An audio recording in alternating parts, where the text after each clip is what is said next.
Првите денови од есента и снижените температури се првата можност за настинки. Обично овие инфекции се во 99% од случаевите, тоа се од вирусно потекло.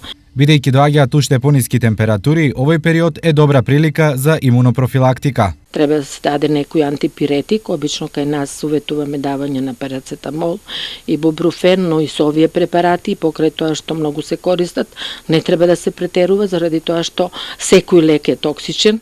Многу важно во овој период е и друго. За да се зајакне имунитетот, прво на малите деца ние им советуваме до 6 месеци ексклузивно доење.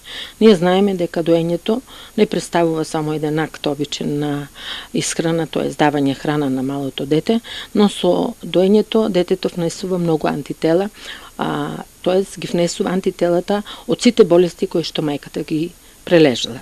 Почетокот на сезоната со ниски температури пак може да биде ризичен и за друга популација. Како добра мерка за заштита од грипот, ја се препорачува вакцината. Како и секоја година, и ова година ние ќе вакцинираме против грип, со тоа што за штип набавив 950 вакцини, значи 150 повеќе од колку минатата година. Освен најмладите и постарите, овој и периодот кој престои се опасност за сите: настинки, грип, малаксаност, меланхолија и други потенцијални проблеми. Сега е добра прилика организмот да се прилагоди на сезоната која доаѓа.